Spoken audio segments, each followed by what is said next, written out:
Hello CMA inter students, कैसे हैं आप सब? क्या हाल चाल है जी आप लोगों के? आई होप सो सब बहुत बढ़िया होंगे। आज की इस वीडियो में हम डिस्कस करेंगे सीएमए इंटर फाइनेंशियल अकाउंटिंग का जून 26 के एक्सपेक्टेड पेपर पैटर्न, कि भाई पेपर पैटर्न किस टाइप का होने वाला है और क्या एबीसी एनालिसिस रहेगा। एबीसी एनालिसिस का मतलब क्या है कि भाई ए कैटेगरी के टॉपिक आपको पहले करने चाहिए, फिर बी पे आना चाहिए, फिर सी पे आना चाहिए। ठीक है, बट डिस्क्लेमर मैं ये दे रहा हूं कि भाई आपको सिलेबस तो 100% ही करना है। ऐसा मत सोचना कि ए और बी कर लेता हूं, सी छोड़ देता हूं। नहीं, छोड़ना कुछ नहीं है, करना 100% सिलेबस है आपको। बट हाँ, एबीसी के हिसाब से आप ये कर सकते हो, एक प्रायोरिटी डिसाइड कर सकते हो। दूसरी चीज, जो मैंने यहां पर एक एक्सपेक्टेड पेपर पैटर्न निकाल के दिया है, ये वाला जो जून 26 का एक्सपेक्टेड पेपर पैटर्न निकाल के दिया है, this is totally expected. Guarantee नहीं है कुछ, कोई आपका 100% एश्योरेंस नहीं है कि ऐसा ही पेपर आएगा, लेकिन हाँ, पास्ट ट्रेंड को देखते हुए एक रीजनेबल एश्योरेंस में दे सकता हूं कि भाई हाँ, इस टाइप के पेपर आने की उम्मीद है। ठीक है, तो वीडियो को पूरा एंड तक देखना है और आपको आइडिया मिलेगा कि किस तरीके से हमें काम करना है। तो पहले मैं आपको थोड़ा बता देता हूं कि किस तरीके से बनाया है। देखो, इसका पीडीएफ भी आपको मिल जाएगा, नीचे डिस्क्रिप्शन में टेलीग्राम चैनल का लिंक होगा, टेलीग्राम पे जाना, आपको ये पीडीएफ भी वहां पर आपको मिल जाएगा। ठीक है, देखो, सबसे पहले हमने रखा है क्वेश्चन नंबर, फिर पार्ट्स, मार्क्स। ठीक है, और दिसंबर 2023 से, जब से नया सिलेबस 2022 एप्लीकेबल हुआ, जब से सिलेबस 2022 एप्लीकेबल हुआ, तब से लेकर अब तक का एक पेपर पैटर्न बनाया। तो कौन कौन से पेपर कवर करें इसमें? दिसंबर 23 कर लिया कवर, फिर उसके बाद जून 24 कर लिया, दिसंबर 24 कर लिया, जून 25 कर लिया, दिसंबर 25 कर लिया, और जून 26 के लिए एक एक्सपेक्टेशन तैयार हो गई है कि भाई इस टाइप से पेपर आ सकता है। और इसी पीडीएफ में नीचे आपको मिलेगा एबीसी एनालिसिस भी, टॉपिक वाइज आपको एक एबीसी एनालिसिस भी मिलेगा। ठीक है जी, आइए देखते हैं। तो सर सबसे पहले बात करते हैं question number 1। As you know, question number 1 क्या है सर? क्वेश्चन नंबर 1 हमारा एमसीक्यू होता है, 30 मार्क्स के एमसीक्यू होते हैं, 15 क्वेश्चंस आते हैं ऑफ 2 मार्क्स ईच। तो ये हर बार सेम है, तो भाई एमसीक्यूज ही आने हैं क्वेश्चन नंबर 1 में। उसके बाद क्वेश्चन नंबर 2, 3, 4, 5, 6, 7, 8, ये बचे हुए आपके 7 क्वेश्चंस में से आपको कोई भी 5 क्वेश्चन करने हैं, एनी 5। ये 7 में से कोई भी आपको 5 क्वेश्चन करते हैं, 2 क्वेश्चन आप छोड़ सकते हो, आपके लिए चॉइस रहती है। ठीक है, ओके। क्वेश्चन नंबर 2 की बात करी जाए तो सर क्वेश्चन नंबर 2 में 2 पार्ट हैं, ए और बी, 7-7 नंबर के पार्ट्स हैं। इसमें अगर मैं दिसंबर 23 की बात करूं, अब देखना ध्यान से आप, दिसंबर 23 में जो ए पार्ट है, ए में इन्होंने बीआरएस पूछा, बी में इन्होंने डेप्रिसिएशन पूछा, फिर उसके बाद बीआरएस आया, डेप्रिसिएशन आया, देन उसके बाद आपका फिर बीआरएस आया, फिर एएस 10 पूछ लिया एक बार इन्होंने, उसके बाद आपके पास फिर बीआरएस पूछा। ठीक है, तो यानी कि अच्छा, ये जो जून 25 है ना, जून 25 में इन्होंने क्या कर दिया था पंगा, जून 25 में आप देखोगे ना, तो ये जो क्वेश्चन नंबर 1 है, क्वेश्चन नंबर 2 है, इसको इन्होंने स्विच कर दिया था, किससे? यहां से। एक्चुअली में क्या होना था, ये जो question number, sorry, question number 3 है, 3 की जगह इन्होंने क्या करा, ये 5 डाल दिया, तो ये इंटरचेंज हो गए। ठीक है, अगर मैं अब बात करूं कि सर दिसंबर 25 लास्ट वाले में भी आपका क्वेश्चन नंबर 2 के ए पार्ट में बीआरएस ही आया, तो सर इस बार भी क्या है, बीआरएस आने की उम्मीद है? हाँ, इस बार भी बीआरएस ही आने की, इस बार डेप्रिसिएशन आने की उम्मीद है। मुझे जो लगता है इस बार क्या आएगा, डेप्रिसिएशन आएगा जून 26 में।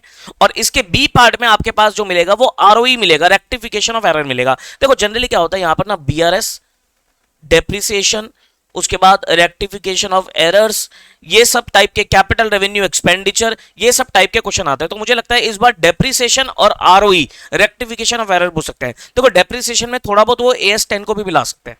ठीक है, तो डेप्रिसिएशन और रेक्टिफिकेशन ऑफ एरर का मुझे लगता है क्वेश्चन नंबर 2 में क्वेश्चन आएगा। ठीक है, अब क्वेश्चन नंबर 3 की बात करी जाए तो सर क्वेश्चन नंबर 3 का जो ए पार्ट रहता है, जो क्वेश्चन नंबर 3 का जो ए पार्ट रहता है, इसमें ज्यादातर क्या पूछ रहा है, इसमें ज्यादातर ये बिल्स ऑफ एक्सचेंज, कंसाइनमेंट, उसके बाद जॉइंट वेंचर, ये सब पूछता है। और जो 3 का बी पार्ट रहता है, इसमें हायर परचेज और लीज वगैरह पूछता है। तो इस बार आई थिंक आपके पास जो क्वेश्चन आएगा वो 3 के ए पार्ट में या तो कंसाइनमेंट आएगा या बिल्स ऑफ एक्सचेंज आएगा। पिछली बार जॉइंट वेंचर आ गया था, तो इस बार जॉइंट वेंचर के चांस कम है, तो इधर कंसाइनमेंट और बिल्स ऑफ एक्सचेंज। और इसके बी पार्ट में पिछली बार लीज अकाउंटिंग आ गया था, तो इस बार हायर परचेज के चांस ज्यादा है। ठीक है, उसके बाद क्वेश्चन नंबर 4 जो होता है, देखो क्वेश्चन नंबर 4 में अगर देखा जाए ना, तो क्वेश्चन नंबर 4 में दिसंबर 23 से लेकर इन्होंने क्या करा, जून 25 तक हर बार 14 मार्क्स का इनकम्प्लीट रिकॉर्ड्स का ही क्वेश्चन पूछा। लेकिन जो आपका दिसंबर 25 अटेम्प्ट है, इसमें इन्होंने 2 क्वेश्चन बना दिए एनपीओ और इनकम्प्लीट रिकॉर्ड्स का। अब जून 26 में मुझे ऐसा लगता है कि अगेन एनपीओ और इनकम्प्लीट रिकॉर्ड्स का क्वेश्चन पूछने के चांस है। देखो या तो इनकम्प्लीट रिकॉर्ड्स आएगा 14 मार्क्स का, या फिर एनपीओ और इनकम्प्लीट रिकॉर्ड 7-7 नंबर के भी क्वेश्चन आ सकते हैं। अच्छा ऐसा भी हो सकता है कि सर 8 और 6 के आ जाए, 10 और 4 के आ जाए, कम चांस है, 7-7 नंबर के इंस्टीट्यूट ज्यादा पूछता है। ठीक है, तो आपका एनपीओ और इनकम्प्लीट रिकॉर्ड्स का क्वेश्चन आ सकता है 7-7 मार्क्स का। ठीक है, उसके बाद जो क्वेश्चन नंबर 5 है, ये पार्टनरशिप का क्वेश्चन रहता है। इसमें अगर आप देखो तो सर पार्टनरशिप में क्या क्या पूछा, पार्टनरशिप में इन्होंने जैसे दिसंबर 23 में sale of firm to company पूछा, फिर रिटायरमेंट पूछा, फिर दोबारा sale of firm to company पूछा, फिर 2 बार इन्होंने पिछले 2 टर्म से लगातार एडमिशन पूछ रहे हैं ये। इस बार मुझे रिटायरमेंट के चांस लग रहे हैं, रिटायरमेंट या फिर इन्होंने एमक्यूपी में ना इंसॉल्वेंसी का भी क्वेश्चन डाला हुआ है। गार्नर मरे रूल हो गया आपका, और उसके बाद when all the partners are insolvent, that means मुझे ये भी थोड़ा सा इंपॉर्टेंट लग रहा है, इंसॉल्वेंसी भी आ सकता है, अमेलगमेशन का भी आ सकता है। ठीक है, तो पार्टनरशिप में एडमिशन तो नहीं आएगा, उसके अलावा रिटायरमेंट हो गया, डेथ हो गया, इंसॉल्वेंसी हो गया, अमेलगमेशन हो गया, ये आने के थोड़े से चांस ज्यादा लगते रहे। लेकिन मैं आपको रिटायरमेंट और इंसॉल्वेंसी बोलूंगा, ये मुझे हाई चांस लग रहे हैं। ठीक है, ओके। अब इसके बाद आपका जो क्वेश्चन नंबर 6 होता है, 6 में आपके जनरली ब्रांच और ब्रांच के साथ इंश्योरेंस क्लेम पूछा जाता है। अब ब्रांच में आपके पास stock and debtors method, debtor method, और इंश्योरेंस क्लेम में आपके पास loss of stock, loss of profit वगैरह होता है। तो इस बार आई थिंक ब्रांच में ये स्टॉक एंड डेटर्स मेथड का क्वेश्चन पूछ सकते हैं, और इंश्योरेंस क्लेम में लॉस ऑफ स्टॉक पॉलिसी का क्वेश्चन पूछ सकते हैं। ठीक है, क्वेश्चन नंबर 7 एएस का रहता है। एएस में प्रैक्टिकल भी आ सकता है, थ्योरी भी आ सकता है। तो क्वेश्चन नंबर 7 के 2 पार्ट है, मैंने 2-3 प्रैक्टिकल एएस पकड़े हुए हैं, एएस 10, 12, 16, अच्छा 11 लिखना भूल गया मैं, 11 भी, एएस 11 भी। ठीक है, तो इनमें से कोई भी कोई भी 2 क्वेश्चन आ सकते हैं। ठीक है, 7-7 नंबर के। कई बार ऐसा भी हो सकता है कि एक 7 नंबर में फर्दर 2 पार्ट्स हो, 3 और 4 नंबर के, ऐसे भी आ सकते हैं, ऐसे भी आ सकते हैं। फिर उसके बाद जो आपका क्वेश्चन नंबर 8 होता है, इसमें 3 पार्ट्स रहते हैं। एक तो थ्योरी पूछता है, या कोई एएस की थ्योरी पूछ लेगा, या जनरल एक थ्योरी पूछ लेगा, फिर एक फाइनल अकाउंट्स का क्वेश्चन रहेगा, और एक पार्टनरशिप में डिसोल्यूशन का क्वेश्चन रहेगा। ठीक है, तो ये रहेंगे, ये क्वेश्चंस रहेंगे। ठीक है, अब क्वेश्चन आता है कि सर हमें आप थोड़ा सा ये गाइड करो, हमें कौन सा क्वेश्चन छोड़ना चाहिए। देखो छोड़ने की अगर मैं बात करूं तो या तो आप एएस का ही क्वेश्चन पूरा छोड़ दो, लेकिन एएस स्कोरिंग है, एएस मैं नहीं बोलूंगा आपको छोड़ने के लिए। या तो आप एएस का ही क्वेश्चन आप लीव कर सकते हो, लीव करना चाहो ना तो आप एएस का क्वेश्चन लीव कर सकते हो, नहीं तो लास्ट क्वेश्चन छोड़ देना, क्योंकि लास्ट में एक थ्योरी है, थ्योरी बच्चे करते ही कहां है, तो थ्योरी का क्वेश्चन आप छोड़ सकते हो, लेकिन साथ में फिर ये फाइनल अकाउंट्स ऑफ पार्टनरशिप वगैरह, डिसोल्यूशन वगैरह के भी क्वेश्चन होंगे।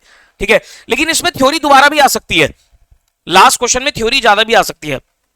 तो मेरी तो रिकमेंडेशन ये रहेगी, एक तो ये क्वेश्चन छोड़ देना, लास्ट क्वेश्चन, 8th क्वेश्चन छोड़ देना, और साथ में आप यहां देखना क्या कर सकते हो। मान लो अगर आपको ब्रांच वगैरह का टॉपिक कम आता है, तो भाई ब्रांच और इंश्योरेंस क्लेम का क्वेश्चन छोड़ सकते हो। अगर आप सारे बड़े क्वेश्चन नहीं करना चाहते, तो आप कोई भी ऐसे पार्टनरशिप का क्वेश्चन आप अवॉइड कर सकते हो। वो आपको देखना पड़ेगा कि आपको क्या आता है, but paper pattern sir, paper scoring बहुत है, पेपर इज वेरी स्कोरिंग, बहुत स्कोरिंग है। आप इसमें आराम से 80+ ला सकते हो, अगर आपने ढंग से तैयारी कर रखी होगी और अच्छी स्ट्रैटेजी फॉलो करके चलोगे, तो आप इसमें 80+ मार्क्स ला सकते हो। ठीक है जी, ओके। अब एबीसी टॉपिक्स पे आ जाइए। एबीसी में अगर हम बात करें, कैटेगरी ए टॉपिक्स में कौन कौन से टॉपिक्स डालें।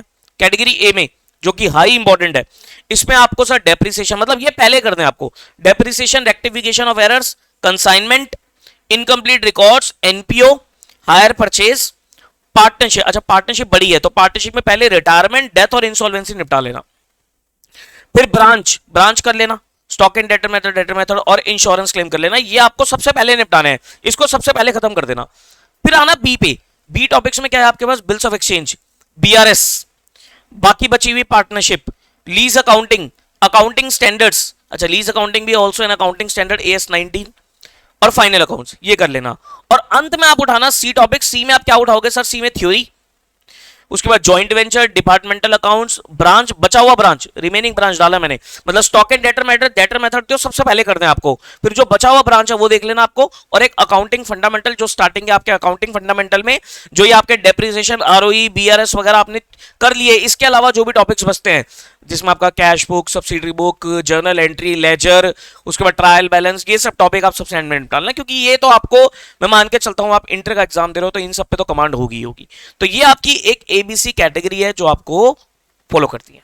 ठीक है जी, इस तरीके से मतलब इस सीक्वेंस में आप करके चलना। करना कहां से है, करना कहां से है, अब लास्ट के मैंने अभी पीछे वीडियो भी डाली है 15 डे स्ट्रेटेजी, तो आप वहां पर भी मैंने बताया आपको कि कॉन्सेप्ट्स तो सर पक्के होने चाहिए आपके, कॉन्सेप्ट के साथ आपको स्टडी मैट के क्वेश्चंस, टाइम हो तो वर्कबुक और एमक्यूपी पीवाईक्यू के भी क्वेश्चन देख लेना अगर समय हो तो, अदरवाइज अगर समय बहुत ही कम है क्योंकि और भी सब्जेक्ट आपको पढ़ने हैं तो मैं आपको बोलूंगा कॉन्सेप्ट पे पूरा फोकस करना, कॉन्सेप्ट नहीं हिला हुआ होना चाहिए आपका, कॉन्सेप्ट और साथ में स्टडी मैट के क्वेश्चंस। ठीक है, तो ये स्ट्रेटजी रहेगी आपकी फाइनेंशियल अकाउंटिंग के लिए कि भाई किस तरीके से हमें तैयार करना है। ऐसे ही मैं आपको एक स्ट्रेटजी बना के दूंगा अभी कॉर्पोरेट अकाउंटिंग एंड ऑडिटिंग की।